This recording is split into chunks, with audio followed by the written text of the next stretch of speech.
बुलबुले हिंदुस्तान कहलाए जाने वाली भारतीय अजीम गुलकारा लता मंगेशकर तवील अलालत के बाद इंतकाल कर गयीं। उनके इंतकाल पर पूरा हिंदुस्तान सोग में डूबा हुआ है। हुकूमत की जानिब से सरकारी सतह पर सोग का ऐलान कर दिया गया। लता मंगेशकर की मौत पर भारत के साथ साथ पाकिस्तानी फनकार और सियासतदान अफसोस का इजहार कर रहे हैं और उन्हें खूबसूरत अंदाज में ट्रिब्यूट पेश कर रहे हैं। भारत का फख्र करार दिए जाने वाली लता मंगेशकर ने अपनी फनी जिंदगी का आगाज कैसे किया, उन्होंने किन मुश्किलात का सामना किया, ये सब कुछ हम बताएंगे आज की इस स्पेशल वीडियो में।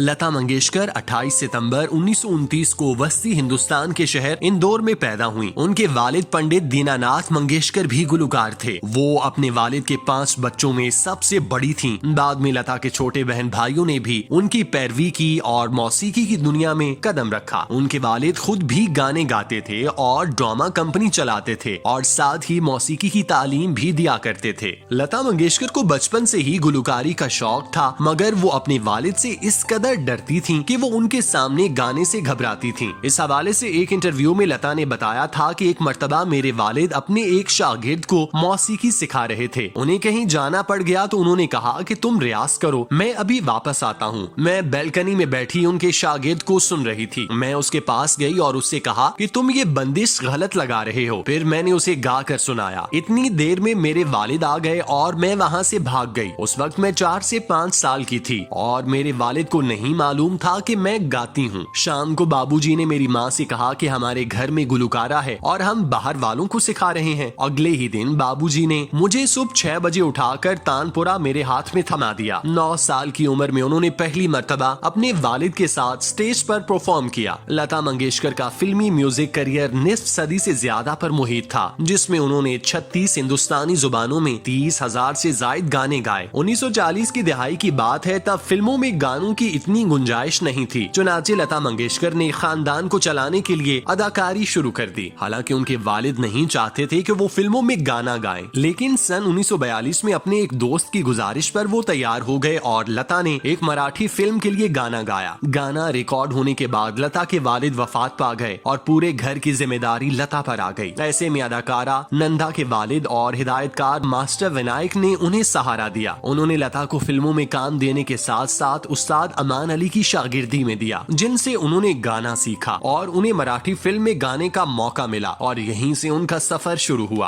अरे क्या हुआ मैंने नहीं जाना, अरे बन जाए ना नहीं कोई अफसाना।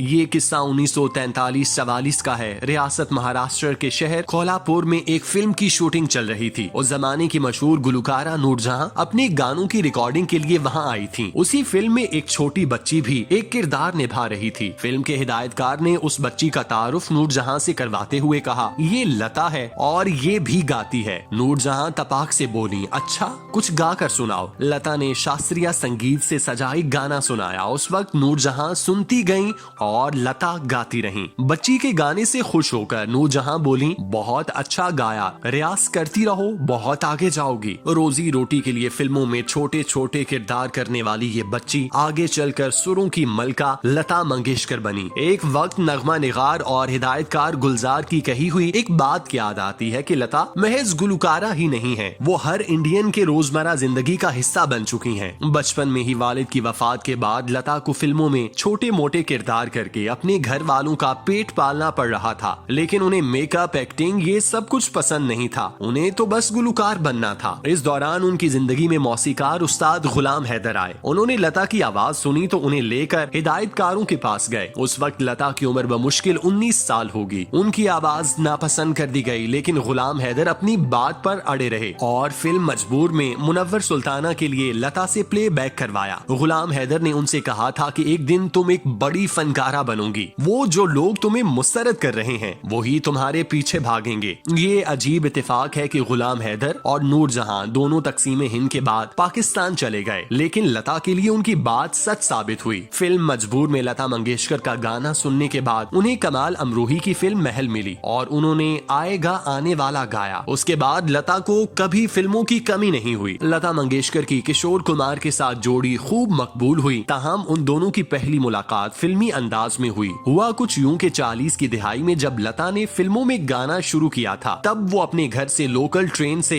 मिलाड जाया करती थी और वहाँ से उतरकर स्टूडियो पैदल जाया करती थी। रास्ते में किशोर कुमार भी मिलते थे, लेकिन वो एक दूसरे को पहचानते नहीं थे। किशोर कुमार उनकी जानिब देखते थे तो कभी हंसते, कभी अपने हाथ में पकड़ी हुई छड़ी घुमाते। लता मंगेशकर को उनकी हरकतें अजीब लगा करती थीं और वो उस वक्त खेमचंद प्रकाश की फिल्म का गाना गा रही थीं। एक दिन किशोर कुमार भी उनके पीछे पीछे स्टूडियो पहुंच गए। उन्होंने खेमचंद जी से शिकायत की कि ये लड़का उनका पीछा करता है और उन्हें देखकर हंसता है। तब उन्होंने कहा, अरे ये तो अपने अशोक कुमार का छोटा भाई किशोर कुमार है। फिर उन्होंने लता और किशोर कुमार की मुलाकात करवाई और उन्होंने पहली बार उस फिल्म में साथ गाना गाया। मेरे हाथों में नौ चूड़ियां है, थोड़ा ठहरो सजन मजबूरियां है, मिलन होगा अभी एक रात की दूरियां है। लता मंगेशकर और नूरजहां के दरमियान बहुत गहरी दोस्ती थी। मुल्क की तकसीम के बाद नूरजहां पाकिस्तान चली गई थीं। सन 1952 में जब एक मर्तबा लता अमृतसर गई तो उनका दिल चाहा कि नूरजहां से मुलाकात की जाए, जो कि सिर्फ 2 घंटे की दूरी पर लाहौर में रहती थीं। लता ने नूरजहां को फोन किया और 1 घंटे तक बात होती रही। बाद में दोनों ने वाहगा सरहद पर मुलाकात करने का फैसला किया। मशहूर मौसीकार सी रामचंद्रन अपनी सवाहने हयात में लिखते हैं कि मैंने अपने ताल्लुकात का इस्तेमाल करके ये मुलाकात उस जगह करवाई जिसे फौज की जुबान में नो मैन लैंड कहा जाता है। जैसे ही नूरजहां ने लता को देखा, वो दौड़ती हुई आई और लता को जोर से गले लगा लिया। दोनों की आंखों से आंसू बह रहे थे और हम लोग भी जो ये नजारा देख रहे थे अपने आंसू नहीं रोक पाए। यहाँ तक कि दोनों तरफ के फौजी भी रोने लगे। नूरजहां लता के लिए लाहौर से मिठाई और बिरयानी लाई थी। नूरजहां के शौहर भी उनके साथ थे और लता के साथ उनकी बहनें ओशा और मीना भी थीं। लता ने तमाम बड़े मौसीकारों किशोर, रफी, मेकश और हेमंत कुमार जैसे गुलकारों के साथ गाने गाए। बहुत कम उम्र में लता ने इंडस्ट्री में अपना एक मकाम हासिल कर लिया था। लता ने बड़े बड़े मौजूआत पर स्टैंड लेने से गुरेज नहीं किया, चाहे उसके लिए उन्हें कितनी ही बड़ी शख्सियात से क्यों न टकराना पड़ा। मिसाल के तौर पर रॉयल्टी के हवाले से वो अपने दौर के सबसे बड़े गुलकार मोहम्मद रफी, राज कपूर और HMV कंपनी तक से टकरा गई थी। दरअसल 60 की दिहाई में लता ने अपने फिल्मों में गाने के लिए रॉयल्टी लेना शुरू कर दी थी, लेकिन वो चाहती थी कि तमाम गुलकारों को रॉयल्टी दी जानी चाहिए। लता ने तलत महमूद और मुकेश के साथ मिलकर एक तंजीम बनाई और रिकॉर्डिंग कंपनी HMV और प्रोड्यूसर से मुतालबा किया कि गुलकारों को गाने के लिए रॉयल्टी मिलनी चाहिए, लेकिन उनके मुतालबे को तस्लीम नहीं किया गया। ऐसे में उन्होंने HMV के लिए रिकॉर्डिंग ही करना बंद कर दी। मोहम्मद रफी रॉयल्टी के खिलाफ थे, बात समझाने के लिए मिले तो बात और बिगड़ गई। लता मंगेशकर ने BBC के साथ इंटरव्यू में बताया, रफी साहब गुस्सा हो गए और मेरी जानिब देखते हुए बोले कि मुझे क्या समझा रहे हो, ये जो महारानी बैठी हैं उन्हीं से बात करो। मैंने भी गुस्से में कह दिया कि आपने सही समझा, मैं महारानी हूँ। उन्होंने कहा कि मैं तुम्हारे साथ गाने ही नहीं गाऊंगा। मैंने पलट कर जवाब दिया, आप ये तकलीफ ना करें, मैं ही आपके साथ नहीं गाऊंगी। तकरीबन 3 साल तक ये झगड़ा चलता रहा। इस मसले पर लता राज कपूर से भी बिफर गई और उनके साथ काम करने से इनकार कर दिया। 70 की दिहाई में राज कपूर अपनी पसंदीदा गुलकारा के पास पहुँचे और बाबी के गाने उनसे रिकॉर्ड करवाए। लता ने अपनी मर्जी से गानों का इंतखाब किया। उस दौर में एक खातून गुलकारा के लिए ये बहुत बड़ी बात थी। लता ने अपने करियर में बहुत से अवार्ड हासिल किए। दिलचस्प बात है कि सन 1985 तक फिल्म फेयर में बेहतरीन गुलकारी के लिए कोई अवार्ड ही नहीं था। सन 1957 में शंकर जे किशन को अवार्ड मिलने वाला था तो वो लता के पास आए कि वो तकरीब में गाना गाएं। उसके बाद क्या हुआ, इस बारे में लता ने नसरीन मिनी कबीर की लिखी किताब में बताया कि मैंने जे किशन से कहा कि मैं फिल्म फेयर में नहीं गाऊंगी, अवार्ड आपको मिल रहा है, मुझे नहीं। मैं फिल्म फेयर के लिए उस वक्त तक नहीं गाऊंगी जब तक गुलकारों के लिए अवार्ड का ऐलान नहीं किया जाता। सन 1959 में पहली बार बेहतरीन गुलकार या गुलकारा का अवार्ड शुरू किया गया। सन 1967 तक मर्द और खवातीन गुलकारों को एक ही जुमरे में रखा गया था। इंडिया के पहले वजीर आजम जवाहरलाल नेहरू के बारे में मशहूर था, वो ना तो खुलेआम रोते थे और ना ही किसी का रोना पसंद करते थे। लेकिन 27 जनवरी 1963 को जब लता ने नगमा निगार प्रदीप का लिखा नगमा ऐ मेरे वतन के लोगों गाया तो नेहरू अपने आंसू तक नहीं रोक पाए। गाने के बाद लता स्टेज के पीछे बैठी कॉफी पी रही थी। तभी हिदायतकार महबूब खान लता के पास गए और उनसे कहा कि पंडित जी तुम्हें बुला रहे हैं। महबूब ने लता को नेहरू के पास ले जाकर कहा, ये रही हमारी लता,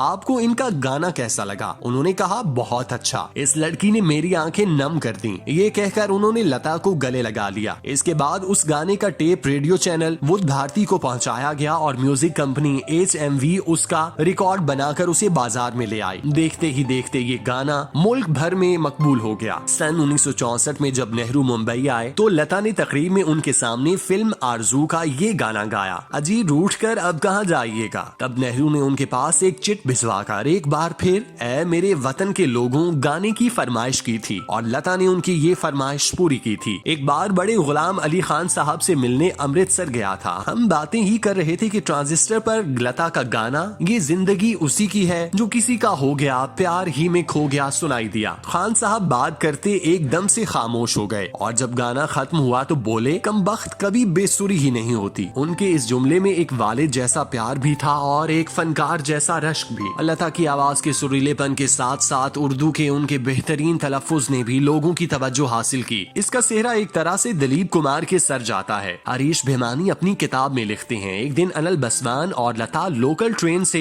गढ़गांव जा रहे थे। इत्तेफाक से उसी ट्रेन में बांद्रा स्टेशन से दिलीप कुमार भी चढ़े। अब अनिल बसवान ने एक नई गुलकारा का तारुफ दिलीप साहब से करवाया तो वो बोले कि मराठी लोगों के मुंह से दाल भात की महक आती है, वो उर्दू का भिखार क्या जाने। इस बात को लता ने एक चैलेंज के तौर पर लिया। उसके बाद शफीक साहब ने उनके लिए एक मौलवी उस्ताद का बंदोबस्त किया जिसका नाम महबूब था। लता ने उनसे उर्दू सीखी। सचिन देव बर्मन भी लता को बहुत पसंद करते थे। वो जब भी उनके गाने से खुश होते तो उनकी कमर थपथपाते और उन्हें पान पेश करते। सचिन पान के बहुत शौकीन थे और उनके साथ उनका पानदान भी रहता था, लेकिन वो किसी को भी अपना पान नहीं देते थे। अगर वो किसी को अपना पान दें तो समझ लिया जाता था कि वो इस इंसान से बहुत खुश हैं। लेकिन एक बार सचिन और लता की लड़ाई हो गई। हुआ यूं कि फिल्म मिस इंडिया में लता ने एक गाना गाया। बर्मन ने कहा कि वो चाहते हैं कि लता ये गाना सॉफ्ट मूड में गाएं। लता ने कहा कि अभी वो मसरूफ हैं, कुछ दिन बाद गाएंगी। कुछ दिन बाद बर्मन ने किसी को रिकॉर्डिंग की तारीख के लिए लता के पास भेजा। उस शख्स ने वापस आकर SD बर्मन से कह दिया कि लता ने गाने से इनकार कर दिया है, जबकि लता ने कहा था कि वो बाद में गाएंगी क्योंकि अभी मसरूफ हैं। बर्मन नाराज हो गए। उन्होंने कहा कि अब वो लता के साथ कभी काम नहीं करेंगे। कई साल बाद दोनों की गलतफहमी दूर हुई और फिर लता ने फिल्म बंदनी के लिए मोरा गोरा अंग ले गाया। लता क्रिकेट की बहुत शौकीन थी। उन्होंने पहली बार 1946 में मुंबई के स्टेडियम में इंडिया और ऑस्ट्रेलिया के दरमियान मैच देखा था। उन्हें इंग्लैंड के ओवल मैदान में इंग्लैंड और पाकिस्तान के मैच में भी देखा गया था। लता मंगेशकर के पास गाड़ियों की अच्छी कलेक्शन थी। उन्होंने अपनी पहली कार स्लेटी रंग की हेल्मियन खरीदी थी जिसके लिए उन्होंने उस जमाने में 8,000 रुपए खर्च किए थे। उस दौर में उन्हें हर गाने के लिए 200 से 500 रुपए मिला करते थे। सन 1964 में फिल्म संगम से